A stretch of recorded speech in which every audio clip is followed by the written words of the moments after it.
말씀을 깨닫는 자가 복이 있는 것입니다. 복은 세상에 내가 오래 살고 세상의 모든 편리함과 안락과 안위함을 누리는 것이 아니고 복은 영생을 사는 것입니다.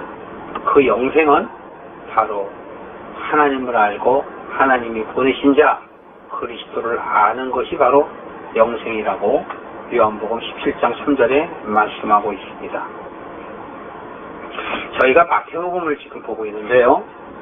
이 마태복음은요, 우리가 성경 전체를 이해하는데 아주 큰 근간이 되는 기준입니다.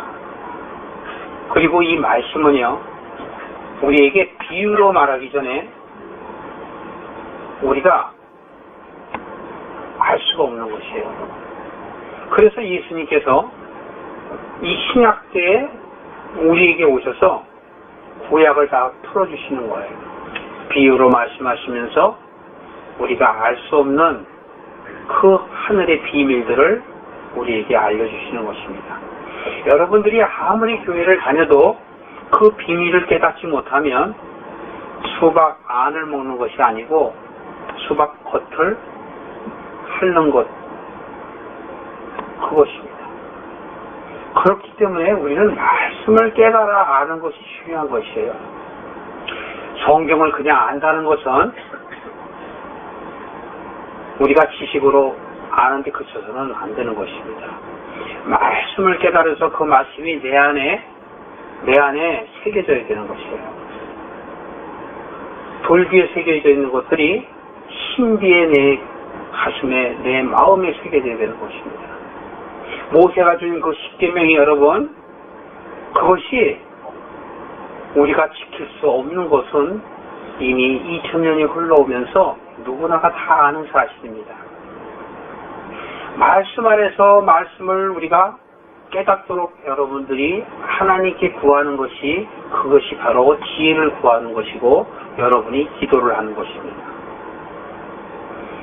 하나님께서, 예수님께서 우리에게 그 기도를 가르쳐 주신 것은 우리가 이 세상에서 모든 안락함을 누리라고 기도를 가르쳐 주신 것이 아니라 하나님의 뜻이 내게 이루어지게 기도하라는 것입니다. 그리하면 하나님께서는 그 나라와 의를 구하는 자에게 모든 것을 더하시겠다고 말씀하시는 것입니다. 하나님께서는 우리에게 물질이 필요한 것도 아시고 우리에게 건강이 필요한 것도 아십니다. 그러나 우리의 삶이 건강이 목적이고 우리의 삶이 안락이 목적이 아닌 것을 여러분들은 크리스찬으로서 깨달으셔야 합니다. 그래서 예수님께서는 그 12제자를 통해서 우리에게 복음이 무엇인가, 하나님이 누구이신지, 예수님이 누구이신지를 밝히 보여주시는 것입니다. 우리가 지난 시간에도 마태복음 1장을 보았습니다. 그러한 족보가 쭉 내려오지만 그 족보를 통해서 여러분들이 결코 무엇을 아시겠습니까? 깨닫는 자가 그 말씀을 여러분들에게 전하지 아니하면 전혀 깨달을 수 없는 것이에요. 우리가 마태복음 1장 1절에 보면 아브라함과 다윗의 자손 예수 그리스도의 세계라 이렇게 얘기를 해요. 그러면서 아브라함과 다윗의 자손들이 바벨론에 있을 때까지가 14대, 또 바벨론으로 옮길 때까지가 또 14대, 그리고 바벨론에서 예수님까지가 또 14대. 그래서 도합 42대에 걸쳐서 그 족보가 예수님에게로 흘러가게 되고 예수님에게 탄생하게 되는 것인데요. 오늘 우리가 마태복음 2장은 예수님이 탄생하는 그 모습을 보는 것입니다. 그런데 바로 이 아브라함과 다윗의 세계에서부터 예수님께서 이렇게 내려오는 것은 바로 하늘로부터 땅으로 내려오는 하나님의 뜻을 이야기하는 거예요. 사람의 이름을 통해서 그 사람에게 역사하시는 하나님의 뜻을 담고 있는 겁니다. 그래서 예수 그리스도로 이 땅에 오시고 이 땅은 바로 나와 여러분들을 얘기하는 것이에요. 그래서 예수님이 이 땅에 오시는 것이에요. 여러분들 예수님이 이 땅에 오신다는 것이 마음에 와 닿습니까? 예수님이 우리를 사망에서 생명의 길로 옮기게 하시려고 이렇게 족보를 타고 내려오시는 것이에요. 그래서 예수님이 땅에 내려오신 내가 바로 기준이 되는 것이에요. 누가복음 3장에는 이 족보가 다시 하늘로 올라가서 맨 마지막에 그 이상은 하나님이시라 이렇게 얘기해요. 그것은 뭐냐면 예수 그리스도로 인해서 땅인 내가 변화되어 점차적으로 믿음이 그 족보를 타고 성장하게 되면 하나님과 만나게 된다는 것이에요. 그래서 마태복음에 족보가 있는 것이고 누가복음에 족보가 있는 것이죠. 그러나 우리가 그냥 볼 때는 잘 몰라요. 그러니까 왜 낳고 맨날 낳고 하니까 사람의 이름만 보다가 헷갈려서 그냥 덮는 것이죠. 다 의미가 있는 것이라는 것이지요. 그래서 예수님께서는 마리아를 통해서 성령으로 오시게 되는 것이죠. 자, 마태복음 2장 1절을 한번 보시겠습니다. 마리아가 예수를 낳을 때 우리가 지난 시간에 했습니다만 예수님은 바로 어떤 의미를 담고 있다 그러시죠? 예수님은 1장 21절에 보시면 예수는 그가 자기 백성을 저의 죄에서 구원할 자이심이라 이렇게 얘기했죠. 바로 여러분들입니다. 여러분들의 죄, 나의 죄를 구원하시기 위해서 오신 자라는 것이죠. 그런데 누구를 통해서 나오셨습니까? 처녀가 잉태함을 통해서 하나님이 함께 하셨다. 그래서 임마누엘 하신 거예요. 그러니까 하나님께서 나와 함께 하심을 임마누엘이라는 것이에요. 여기에서는 마리아를 통해서 예수님이 탄생하셨지만 다시 말하면 저에게 적용하면 나에게 임마누엘 하시는 예수님을 의미하는 것이죠. 성경에 나오는 것은 여러분 밖에 드러나는 현상을 통해서 내가 깨닫게 하시기 위해서 기록되어 있는 것이에요. 그러니까 밖에 있는 사건을 그저 이스라엘의 역사를 보시면 그것은 그렇게밖에 보일 수가 없는 것이고 깨달을 수가 없는 것입니다. 그러나 이 성경은 모든 역사의 한 경점을 통해서 예수님께서 역사하셔서 그 모습들을 보고 우리로 하여금 깨닫게 하시기 위해서 밖으로 보이는 세상을 드러내는 것입니다. 여러분 결혼을 해서 아이를 낳죠. 그렇다면 성경의 말씀에도 있죠. 아이가 장성하면 부모를 떠나 한 몸을 이룰지라 그랬죠. 그 세상으로 보면 그냥 결혼하고 나이가 먹으면 부모를 떠나야 된다 이렇게 생각하죠. 그런 내용이라면 성경에 있을 이유가 없는 것이에요. 바로 남자와 여자가 연합하여 하나를 이루게 한다는 것은 바로 그리스도이신 우리 남편 예수와 신부인 나를 의미하는 것이에요. 나와 그리스도가 하나가 됨으로 인해서 하나님께서 우리에게 원하시는 뜻을 이룬다는 것이지요. 바로 이러한 비유를 통해서 하나님께서는 우리에게 알게 하시기 위해서 세상의 문을 열어놓는 것입니다. 우리가 저녁에 하늘이 붉으면 내일은 날씨가 맑겠구나 이렇게 얘기합니다. 그리고 또 아침에 하늘이 붉으면 오늘은 날씨가 굽겠구나 이렇게 얘기합니다. 예수님께서는 그렇게 말씀하십니다. 너희들은 천기를 알면서도 나에 대해서는 모르는구나 라고 성경은 이야기하는 것입니다. 우리가 세상에서 무당이나 점쟁이나 하는 그런 사단의 말들은 들으면서도 그리스도로 오신 예수 그분을 우리는 모르는 것입니다.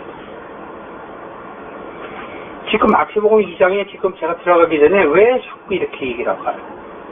예수님의 탄생을 마태복음 2장에서 자세히 설명을 해놨는데 우리는 오늘날 어려서부터 예수를 믿으면서 아직까지도 크리스마스 때 되면 동방박사와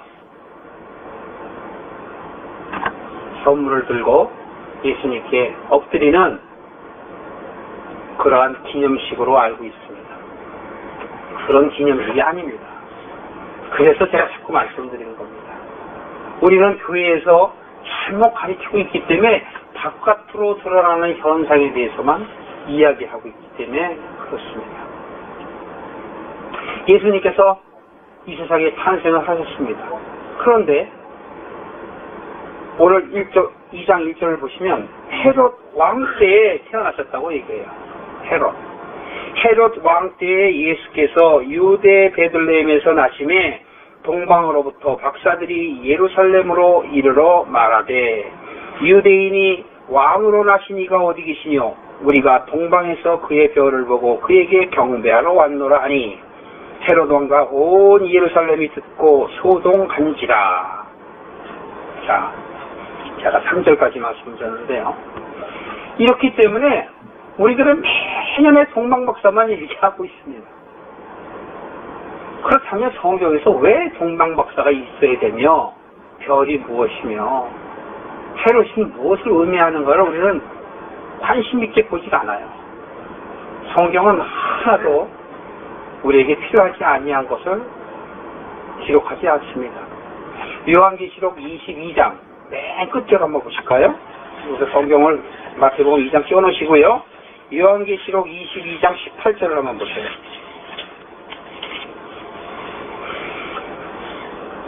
사도 요한이 요한 복음과 요한 서신 그리고 요한 계시록을 다 쓰면서 맨 마지막 이 성경의 맨 마지막에 보면 18절에 보면 18절부터 19절까지 한번 읽어보시겠습니다. 시작. 내가 이 책의 예언의 말씀을 읽는 학인에게 증거하노니 만일 누구든지 이것들 외에 더하면 하나님이 이 책에 기록된 재앙들을 그에게 더하실 터이요 만일 누구든지 이 책의 예언의 말씀에 제하여 버리면 하나님이 이 책에 기록된 생명나무와 및 거룩한 성의 참여함을 제하여 버리시리라. 제하면 어떻게 된다고 그래요? 성경의 말씀에 19절에 보면 제하면 어떻게 된다요? 말씀을 빼고 사람들에게 알리면 생명나무와 그 거룩한 성에 참여하는 데서 우리를 제외해 버리신대요. 여러분들이 말씀을 깨닫고 그 말씀 안에서 그것을 제대로 전하지 않고 빼버리면 어떻게 된다고요? 생명나무를 우리가 먹을 수가 없다라는 것이에요. 그리고 거룩한 성에 우리가 들어갈 수 없다라는 것입니다. 그런데 더하게 되면 어떻게 됩니까? 자기 말을 더할 때 자기 말을 더하게 되면 어떻게 된다고요? 재앙이 나에게 더한단 말이에요. 재앙이. 이것은 성경에 바로 우리에게 기록되어 있는 것이에요. 그래서 성경에 나와 있는 모든 기록되어 있는 글씨들은 즉 말씀으로 우리가 받아들여야 된다. 그러니까 말씀을 거룩한 말씀으로 받아들이려는 자세가 필요한 것이지 그저 시간 때우려고 교회에 와서 말씀을 들어서는 안 된다는 것입니다. 그렇기 때문에 말씀을 개해서도 안 되고 말씀을 감해서도 더해서도 안 된다는 거예요. 그렇게 중요하다는 것이에요. 여기 2장 1절에 보면 헤롯 이렇게 얘기합니다. 근데 헤롯 왕 그러면 그냥 사람의 이름으로 우리는 알고 있죠. 헤롯 왕. 헤롯 왕. 헤롯은 여우를 얘기해요. 여우를. 헤롯 왕이 왜 여우가? 성경에서 나오는 이름과 이 지명들은 굉장히 중요합니다. 다 의미를 갖고 있어요. 우리 사람들도 여러분 이름을 지을 때 그 뜻을 생각하고 짓죠. 뜻을 생각하고 짓는 것처럼 이 성경에 나와 있는 것들도 다 뜻과 그 의미를 갖고 있는 것입니다. 누가복음 13장 보시겠어요? 누가복음 13장 31절을 보시면 그 헤롯이 왜 여우인가를 성경에서 알려주고 있습니다. 118쪽 찾으셨어요? 31쪽, 32쪽 한번 같이 31절, 32절 같이 함께 읽으시겠습니다. 시작.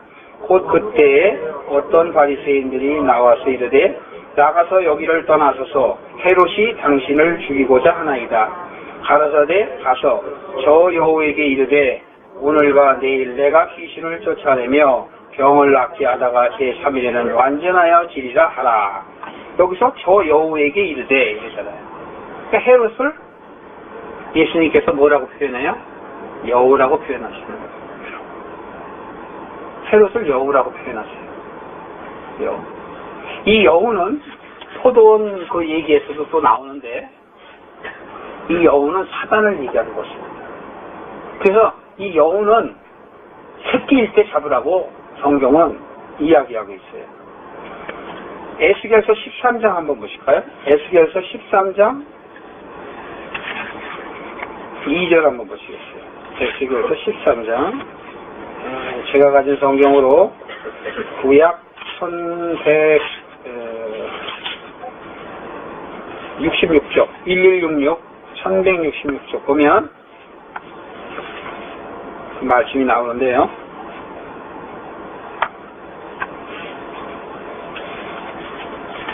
13장 2절부터 한번 보실까요? 인자야 너는 이스라엘에 예언하는 선지자를 쳐서 예언하되 자기 마음에서 나는 대로 예언하는 자에게 말하기를 자기 마음에서 나는 자라는 것은 뭐예요? 자기 임의대로 자기 생각대로 예언하는 것이죠. 말씀을 제대로 받지 않고 예언하는 자에게 말하기를 너희는 여호와의 말씀을 들으라. 그 거짓 선지자들에게 얘기하는 겁니다. 3절에 주 여호와의 말씀에 본 것이 없이 자기 심령에 따라 예언하는 우매한 선지자들은 화가 있을 것이다.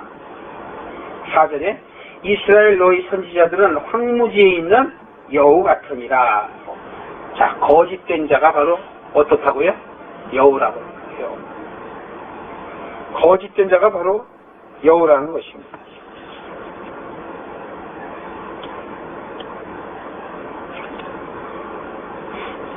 이제 18절에도 보면 그들이 사람들을 유혹한다고 나와 있어요. 그 영혼들을 사냥한다고 나와 있어요. 시간 나시면 쭉 한번 읽어보셔요. 13장을.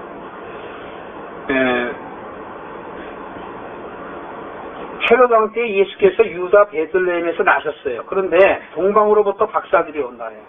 여러분 동방의 박사들은 여러분 누구라고 생각하세요? 어렵죠? 그냥 사람으로 생각하잖아요. 사람이 아니에요. 동방의 박사들은 동방의 박사라는 것은 제가 결론적으로 먼저 말하면 성령을 얘기해요. 성령님을 동방의 박사로 표현을 하는 것인데 우리들은 글자 그대로 그냥 사람으로 자꾸 그걸 인식을 하죠. 동방의 박사들, 동방으로부터 박사들이 예루살렘에 이르러 말하되 유대인의 왕으로 나신 이가 어디 계시냐? 동방에서 그의 별을 보고 그에게 경배하러 왔노라. 우리가 박사를 먼저 알기 전에 동방 그러면 동쪽을 얘기하는 것이죠. 창세기에 보면 동방의 에덴이라고 얘기합니다. 동방에 있는 에덴. 동방에 있는 에덴. 성령님이 함께하는 에덴이라는 뜻이에요. 그것도 같은 의미예요. 그런데 여기에서 지금 말하고 하는 건 별에 대해서 그의 별을 보고 동방박사가 와요. 그 별과 함께 한다는 것이죠. 그 별이 있는 곳에는 박사도 같이 있는 거예요. 그런데 그냥 일반 세상의 박사는 세상에 지식이 있는 사람이 박사죠. 그런데 여기에서 동방박사라는 것은 별에 대해서 잘 아는 사람을 박사라고 칭해요. 근데 별에 대해서 잘 아는 사람이 누구예요? 천문학자입니까? 별은 창세기 1장 한번 보실까요? 별에 대해서 설명을 하려면 별을 아셔야 될 거예요. 창세기 1장 14절 한번 보실까요? 하나님께서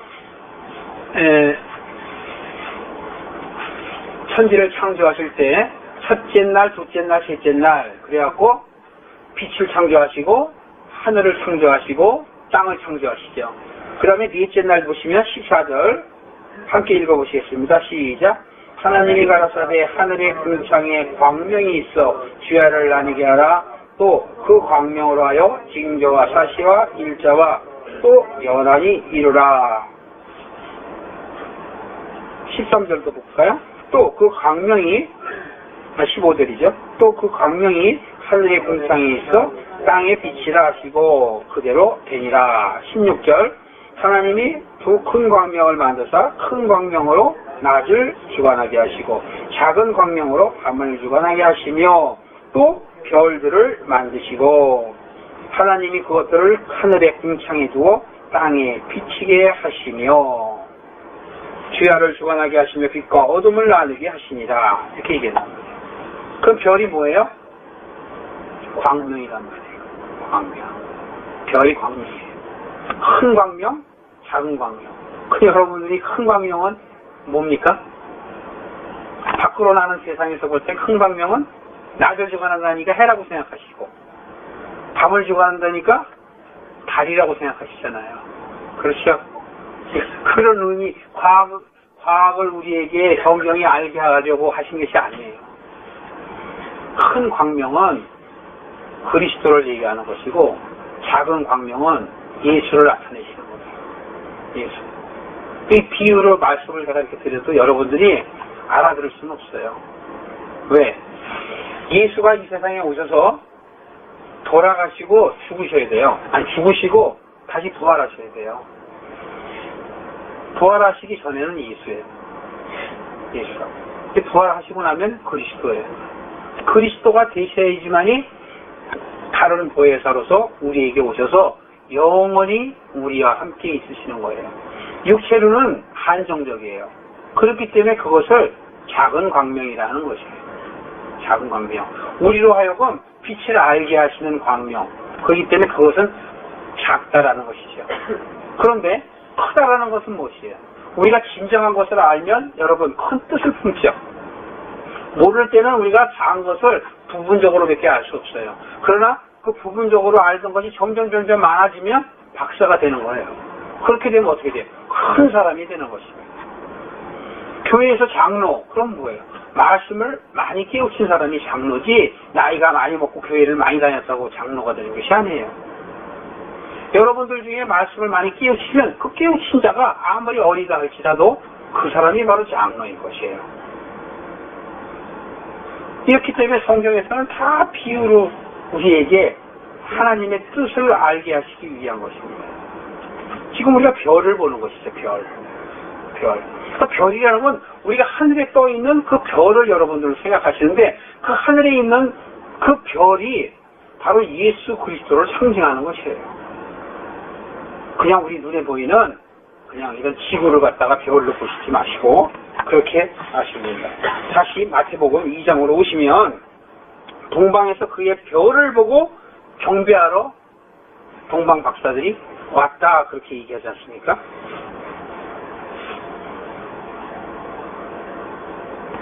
우리가 이 별은 예수님이라고 제가 금방 말씀드렸습니다. 그 예수님은 요한복음 1장에 보면 뭐라고 얘기하셔요? 말씀이라고 그러시죠. 그리고 말씀은 뭐라고 그러세요? 하나님이시라고 그러잖아요. 오늘 좀 어렵죠?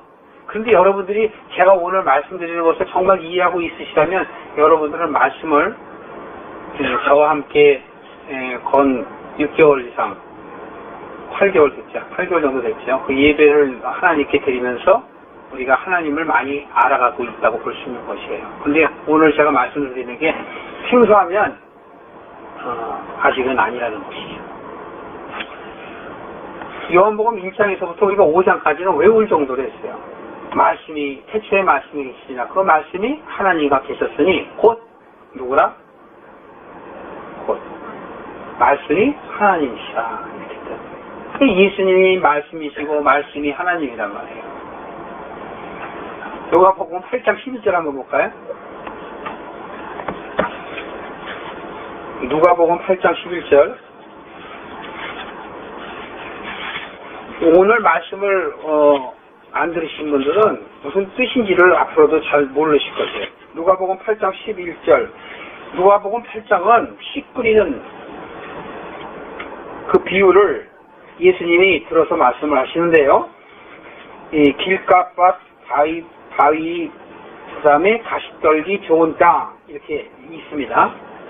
길가, 그 다음에 바위, 가시떨기 좋은 땅. 이것은 뭐냐면 믿음의 단계를 얘기하는 거예요. 믿음의 단계를 얘기하는데 이 네 단계를 지나야 우리 믿음이 장성을 하게 되는데 11절에 10절에 보면 어떻게 돼 있어요? 하나님의 나라의 비밀을 아는 것은 제자들에게 허락됐다고 그랬어요. 그런데 제자들이 아닌 사람들은 봐도 보지 못하고 들어도 깨닫지 못하게 하기 위해서 이렇게 하셨다는 거예요.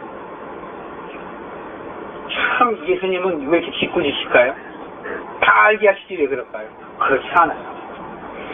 예수님께서는 요한복음 6장 39절에 보면은 하나님께서 내게 주신 자를 하나도 잃어버리지 않고 마지막 날에 다시 살리기 위해서 이 땅에 오셨다고 예수님의 목적이 써 있어요. 사단의 자식을 예수님이 살리시지 않았어요. 그렇기 때문에 그들은 보아도 보지 못하고 들어도 깨닫지 못하는 거예요. 그런데 제자들은 예수님이 알게 하시잖아요. 왜? 불러다가 얘기를 하시는 거예요. 그런데 11절에 보시면 뭐라고 얘기할까요? 시작. 이 비유는 이러하니라. 씨는 하나님의 말씀이요. 하나님의 말씀이요. 그럼 여러분 창세기 1장에 보시면 어떻게 돼요? 말씀이잖아요. 말씀으로 어떻게 돼요? 빛이 있으라 하시잖아요. 말씀으로. 그러니까 씨가 바로 말씀이고 떡이 바로 말씀이란 말이에요. 그래서 예수님께서 나는 산 떡이요 이러잖아요. 죽은 떡이 아니고 산 떡이라 그래. 떡도 죽은 떡이 있고 산 떡이 있어요. 죽은 떡은 사단을 얘기하는 거고 떡은 먹는 거잖아요. 우리가. 그러니까 우리가 먹는 것이 죽은 것을 먹는 것, 산 것을 먹는 것. 사단도 우리의 생각을 통해서 오시고 사단도 우리의 생각을 통해서 오는 거예요. 그게 바로 씨란 말이에요. 씨. 그래서 씨를 얘기하는 거예요. 그리스도가 내게 오는 것은 씨가 내 안에 오는 거예요. 씨가 내 안에서 어떻게 돼요? 잉태해서 태어나갖고 자라야 되죠. 그런데 어떤 사람은 씨가 내 안에 들어와서 자라야 못 살아요. 그걸 바로 아까 얘기하는 거예요. 길값반 얘기하고 돌짝반 얘기하고 가시떨기반 얘기하고 옥토반 얘기하는 거예요. 그렇다는 거예요. 믿는 사람이라 할지라도 그 믿음의 단계가 있어요. 어떤 사람은 그냥 옥토로 가는 사람이 있어요. 그런데 어떤 사람들은 의심하며 자기의 생각들을 빼앗기는 그것이 바로 길값과 돌짝밭이에요. 가시나무는 조금 하는 것 같은데 신앙생활은 좀 하는 것 같은데 통 변화가 없고 진전이 없는 사람들, 자기 교만에 차 있고 판단 많이 하는 사람들, 그런 사람들이 바로 가시나무에 기운이 막혀서 자라지 못하는 거예요. 그것이 다 없어져야 돼요. 그래서 성경에서는 땅을 기경하라 그래요. 그 기경하라는 건 뭐예요? 파라는 거예요. 파라. 에덴 동산에서 가인이 쫓겨나가죠. 그 다음에 아담도 너는 근본된 토지를 가르치니라 그러죠. 그 비유들은 다 우리를 얘기하는 거예요. 근본된 토지가 뭐예요? 나를 가르라는 거예요. 나를 옥토로 가르라는 거예요. 그래서 근본된 토지를 가르라는 거예요. 이 별이라는 것은 요한계시록 한번 또 2장 한번 보실까요? 요한계시록 2장 28절. 성경에 이제 별이 많이 나오는데 오늘 한 몇 가지만 보겠습니다. 별에 대해서 설명을 하려니까 계시록 2장 28절.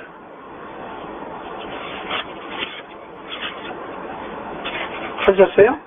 내가 또 그에게 새벽별을 주리라. 새벽별을 주리라. 이렇게 나오죠? 새벽별을 주리라. 베드로후서 1장 16절 보세요. 베드로서는 요한계시록, 요한서신 바로 앞에 있어요. 베드로후서 1장 16절. 16절부터 21절인데요. 19절 먼저 보시겠습니다. 19절. 베드로후서 1장 19절. 찾으셨습니까? 시작. 또 우리에게 더 확실한 예언이 있어 어두운 데 비치는 등불과 같으니 날이 새어 샛별이 너희 마음에 오르기까지 너희가 이것을 주의하는 것이 아니라. 샛별. 여기서 얘기하는 예언이 있어 어두운 데 비치는 등불. 요한복음 1장 5절에 보면 빛이 있으되 어두움에 빛을 비치되 그 어두움이 어떻다? 깨닫지 못하더라 그러죠. 그 여기서 지금 얘기하는 예수님을 바로 등불이며 샛별이라고 얘기하는 거예요. 그런데 여기서 날이 새어 샛별이 너희 마음에 떠오른다는 것은 뭐냐면 말씀을 깨달아야 된다는 얘기예요. 말씀이 깨닫지 아니하면 너희가 이것을 주의해라는 것이에요. 말씀을 깨닫지도 못하면서 엉뚱하게 이야기하지 말라는 거예요. 그게 바로 아까 저희가 봤던 계시록 22장 18절로부터 19절 말씀이에요. 함부로 얘기하지 말라는 거예요. 그래서 성경은 성령의 감동을 받은 사람들이 풀을 수 있는 거예요. 성경은 저절로 풀어지는 게 아니에요.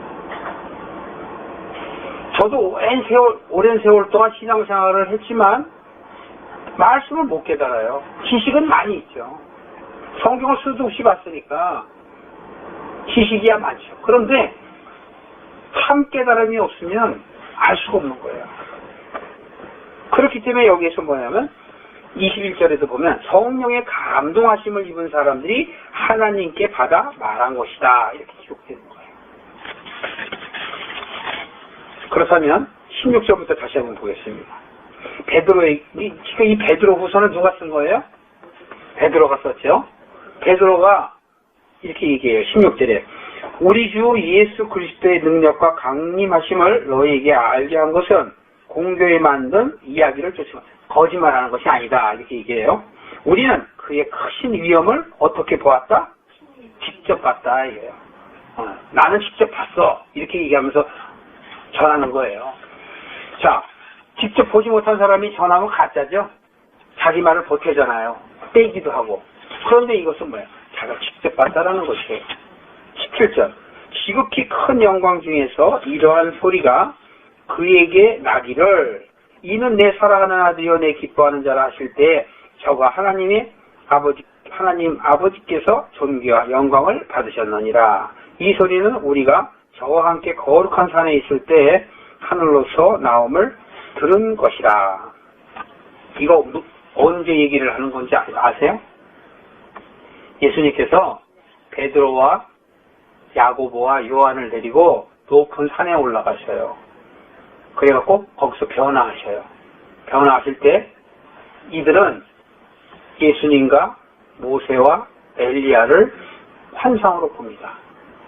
근데 예수님께서 왜 그렇게 하셨냐면 내가 죽고 나서 부활하는 것을 이 세 제자에게 보여주실 필요가 있었어요. 그래서 미리 그들을 데리고 산에 올라가신 거예요. 그때 베드로는 이렇게 얘기를 해요. 내가 너무 좋습니다. 이곳이 너무 좋사하니 주님께서 원하시면 주님을 위해서 엘리야를 위해서 모세를 위해서 초막셋을 짓겠습니다. 이렇게 얘기해요. 기억나세요? 네, 말씀을 많이 보신 분들은 기억하실 거예요. 그런데 딱 다시 한번 정신을 차리고 보니까 예수님만 계시고 모세와 엘리야는 없어졌어요. 그게 변화선 사건이에요. 변화선 사건. 그 얘기를 지금 하는 거예요. 내가 직접 봤다. 나만 본 게 아니고 누구와 누구도 봤어요? 야고보와 요한도 봤다. 이 소리 하는 거예요. 지금. 이게. 그러면서 19절에 보면 우리에게 더 확실한 예언이 있다. 이것은 뭐냐면 선지자들이 또 얘기하는 거거든요. 선지자들이 이사야서에서 다른 선지서에서 예수님이 오실 것에 대해서 예언한 것들이 있어요. 그것을 얘기하면서 더 확실한 예언이 있어 어두운 데 비치는 등불과 같으니 날이 새어 샛별이 너희 마음에 떠오르기까지 너희가 이것을 주의하는 것이 아니라. 선지자들이 얘기한 것도 있지만 우리 안에 샛별이 떠오를 때까지. 그 샛별이 떠오르는 게 뭐냐면 성령이 우리에게 오셔야 되는 거예요. 성령이 우리에게 오시면 어떻게 확실한 예언이 되는 거예요. 그게 여러분들 마음에 성령님이 오지 않으시면 그냥 들어서 아는 것이에요. 그 지식이라고 그래요. 그러나 성령님을 통해서 여러분들이 알게 되면 그것은 말씀이 내게 심지에 새겨지는 거란 말이죠. 그래서 21절에 이렇게 얘기하세요. 예언은 언제든지 사람의 뜻으로 낸 것이 아니다. 그렇게 얘기하면서 성령의 감동하심을 입은 사람들이 하나님께서 받아서 말하는 것이다. 이렇게 얘기하는 것입니다. 자, 우리가 지금 별에 대해서 저희가 지금 보고 있는데요. 이 별이라는 것은 이제 그 히브리 말로 코카빔이라는 뜻인데, 그 코카라는 뜻은 무슨 말이냐면 굴러가다, 빛이 나다 이런 뜻이에요. 굴러가다. 예수님 십자가가 왜 골고다에 서 있는지 아세요? 다 예언되어 있고 약속이에요. 왜냐하면 조금 전에 제가 이 별이라는 것이 코카빔이라고 했죠. 그 코카는 구르다, 빛나다 이런 뜻이에요. 그러니까 이 별이 구르다가 쓰는 곳이 있죠. 쓰는 곳. 그곳이 바로 골고다예요. 골고다는 어원이 길갈에서 나와요. 여러분 사마리아인 얘기하면서 길갈에서 여리고로 가다가 강도 만난 사건 혹시 기억나세요? 그게 바로 길갈. 그게 바로 골고다예요. 그 다 영적 의미가 있어요. 나중에 그 나오면 제가 이제 다시 풀어서 말씀을 드리겠습니다만, 길갈에서 베델로 가고, 베델에서 여리고로 가고, 여리고에서 요단으로 가요. 그것도 아까 말씀드린 것처럼 길갓밭, 돌짝밭, 가시나무밭, 옥토밭 똑같은 거예요. 그것도 길갈에서 베델, 베델에서 어디로? 여리고, 여리고에서 요단. 성경에 보면 엘리야와 엘리사 선지자가 길갈에서 대화하는 장면이 나와요. 길갈에서. 나중에 시간이 있을 때 또 우리가 보기로 하죠. 이렇게 성경에서는 역사를 통해서 그러한 것들을 다 우리들에게 알게 하시기 위해서 시대마다 우리에게 알려주는 것입니다. 지금 여기서 그 별을 보고 동방박사가 간다는 것은 뭐냐면 예수님이 계신 곳에 성령님이 증거하시는 거예요. 그래서 동방박사로는 표현이 가고 별을 잘 아는 사람으로 의인화시킨 것이에요. 세상을 잘 아는 사람, 의술을 잘하면 의학박사, 신학을 잘하면 신학박사, 상담을 잘하면 상담학박사. 그것처럼 별에 대해서 잘하는 것, 예수님에 대해서 잘하는 게 누구예요? 성령님이시죠. 그래서 성령님이 예수님을 찾아서 증거하기 위해서 오시는 것이에요. 그런데 우리는 매번 사람이 하는 일들로 연극에서 세우고 그냥 사람들이 예수님에게 경배하러 왔다 이렇게 생각하잖아요. 그런 뜻이 아니란 말이죠. 그래서 지금 우리가 마태복음을 여러분 이거 아는 이유는 뭐냐면 굉장히 중요하다고 제가 말씀을 드린 것은 비유를 여러분들이 깨닫는 거예요. 비유를. 그래서 여러분들이 비밀이 깨지는 거예요. 이제는 역사를 보는 것이 아니고 하나님의 말씀의 비밀을 깨닫는 거예요. 오늘 시간이 다 돼서 제가 그냥 약간만 하고 넘어가겠는데, 비밀은 계시록에 보면 뭐라고 나냐면 일곱 촛대. 계시록에 보면 일곱 촛대가 나오고요. 그 다음에 일곱 금촛대가 나오고 일곱 별이 나옵니다. 일곱 별. 그것이 비밀이라고 얘기해요. 근데 일곱 별과 일곱 촛대는 그리스도와 교회를 얘기하는 거예요. 그리스도와 교회. 나중에 찾아보기로 할게요. 지금은 그냥 제가 말씀만 그냥 맛만 보게 말씀을 드리고요. 자, 이런데 3절에 보면 헤롯 왕과 온 예루살렘이 소동한지라 이랬죠. 헤롯이 아까 누구라 그랬어요? 사단이라고 그랬어요. 사단. 여우란 말이에요. 사단. 그리고 온 예루살렘은 뭐예요? 예루살렘이라는 뜻은 살렘은 평강이고 예루는 장소를 얘기해요. 평강이 있는 곳이 바로 예루살렘이에요. 그런데 여기는 뭐냐면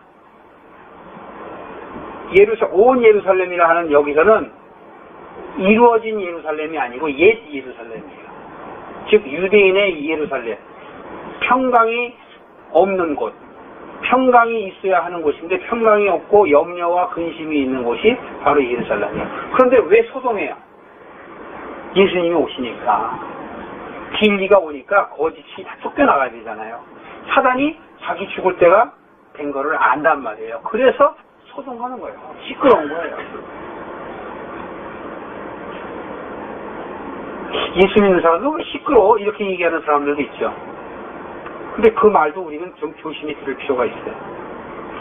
성령님이 오순절날 불같이 오고 급한 회오리바람처럼 와갖고 사람들이 막 정신이 없어갖고 막 그냥 하고서 막 방언을 해요. 그래서고서 그것이 순간적으로 시끄럽게 볼 수가 있고 소동한다고 볼 수가 있어요. 그러나 그것은 잠시 현상에 비유하는 것이죠. 참 성령님을 받으신 분들은 초보 신앙 때는 시끄러워요. 그런데 신앙이 점점 자라가면 조용해집니다. 사단은 어때요? 사단은 점점 시끄러워져요. 이렇게 무당 굿거리들 하는 거 봐요. 시끄럽잖아요. 시끄러워요. 근데 성령을 받은 사람들은 조용하다. 조용히. 성령은 우리에게 비둘기같이 오셔요. 그리고 우리에게 불같이 오시기도 하지만 불같이 오신다는 건 변화되기 위해서 우리를 태우기 위해서 오시는 것이지 실질적으로 우리에게 임하게 되면 그때부터는 조용한 거예요. 그래서 여기서 소동한다는 것은 사단들이기 때문에 소동한다는 것이죠. 오늘 저희가 마태복음 2장서부터 2장 1절부터 3절까지 했는데 이 베들레헴 제가 못했는데 베들레헴까지만 우리가 해볼게요. 이 베들레헴이라는 뜻은 떡의 집이라는 뜻이에요. 베들레헴, 떡의 집. 근데 떡이 아까 제가 뭐라 그랬어요? 떡은 예수님이잖아요. 예수님이 산 떡이란 말이에요. 그 베들레헴, 떡의 집. 예수님의 집이에요. 예수님의 집. 그래서 우리가 베들레헴이 돼야 돼요. 우리가. 그 베들레헴이 그래서 굉장히 중요해요. 그래서 성경에서는 베들레헴에서 예수님께서 나실 것을 선지자를 통해서 이야기하는 것이에요. 나사렛 사람이라고 하는 것도 선지서에 다 나와 있어요. 미리 선지자라는 건 뭐예요? 미리 아는 사람들을 통해서 기록하고 그것이 예언이 이루어지는 것들을 통해서 우리로 하여금 확인시키고 우리가 깨닫게 하기 위해서 예언을 하는 것이에요. 그래서 조금 전에 우리가 봤습니다만 예언은 하나님께서 성령의 감동을 받은 사람들이 말하게 하신 것이다. 그렇게 예언하는 것이죠. 베들레헴은 떡집이에요. 에레미야 31장만 보시고 마치겠습니다. 에레미야 31장. 에레미야 31장은 오늘 여기서 보시는 거 말고 또 집에 가서도 좀 보세요. 왜냐면 다음 시간에 또 이어지기 때문에 그렇습니다.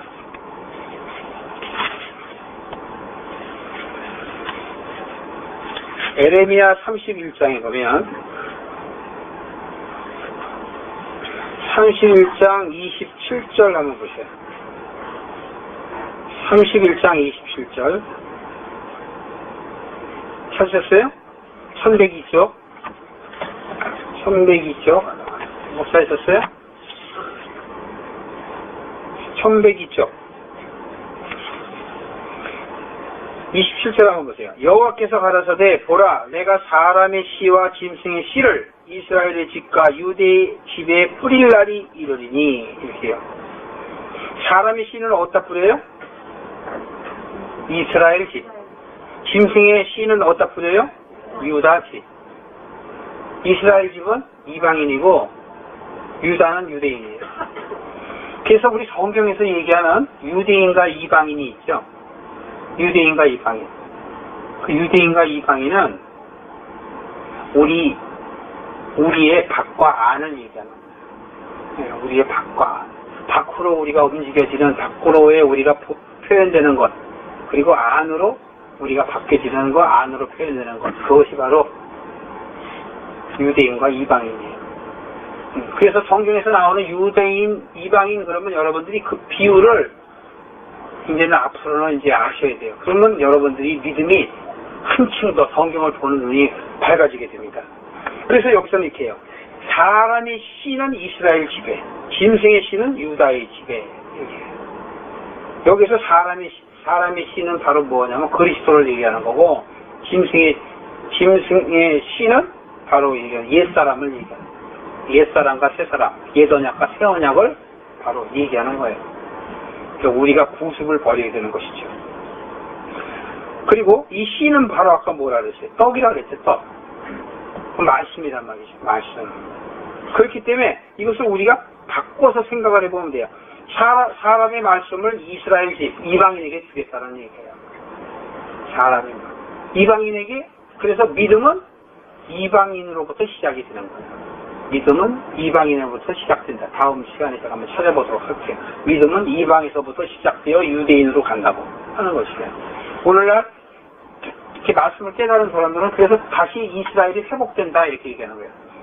근데 먼저 누구부터 회복이 돼? 유대인이 아닌 우리 이방인들이 먼저 회복이 돼요. 그래서 말씀을 깨닫게 되시고 깨닫게 돼요. 왜 그러냐면 이스라엘 사람들은 신약을 인정하지 않기 때문에 깨달을 수가 없어요. 그런데 우리에게는, 이방인들에게는 신약을 알게 하셔서 깨닫게 하시죠. 그러니까 우리 이방인들이 먼저 하나님의 뜻을 이해하고 깨닫게 돼요. 그 연유에 유대인들이 그것을 받게 되는 것이죠. 다시 말해서 믿음은 유대인에서 시작돼서 이방인으로 가고, 이방인에서 다시 시작돼서 다시 유대로 가요. 그것이 말씀이 하늘에서 내려오고 그리스도로 깨달은 우리가 다시 하늘로 올라가는 거예요. 하늘에서 씨를 받아서 우리 안에서 잉태하고 우리가 태어나서 장성해서 또 다른 여자와 결혼하는 것이죠. 말씀이 내 안에서 잉태가 되면 여자인 내가 남자가 돼서 다시 씨를 뿌리는 거예요. 그것이 바로 나물로 하여금 예수님을 믿게 하는 거예요. 어떻게 거기까지 이해하시겠어요? 네.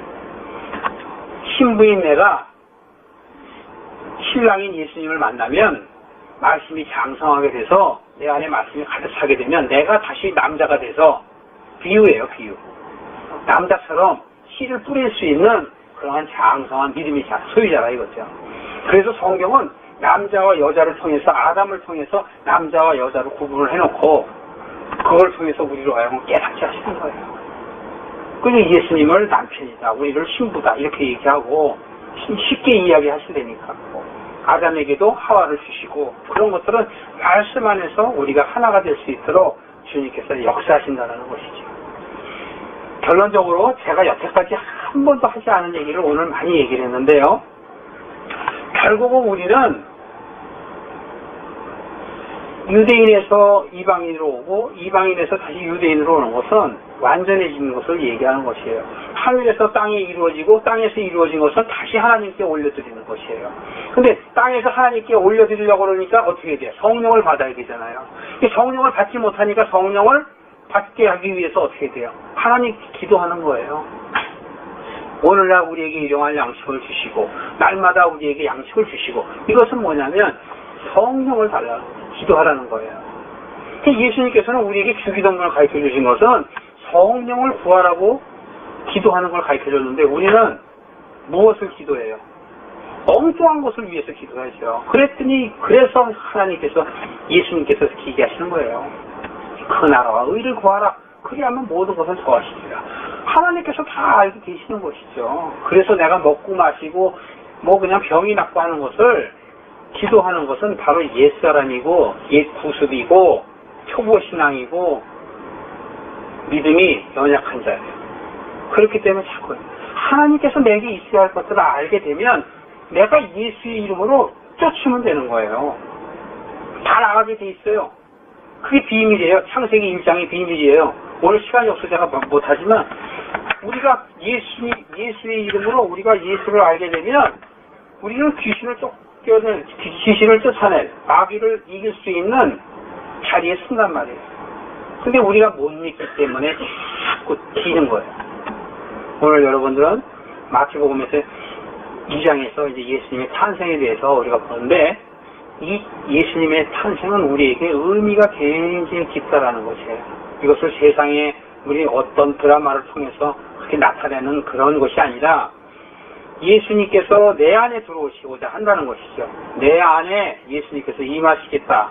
여러분들이 예수님을 만나셨으면 그 만나신 성령이 충만하게 하시고 만나지 못하신 분은 하나님께 저에게도 예수님을 만날 수 있게 해주세요. 성령님을 만날 수 있게 해주세요. 라고 기도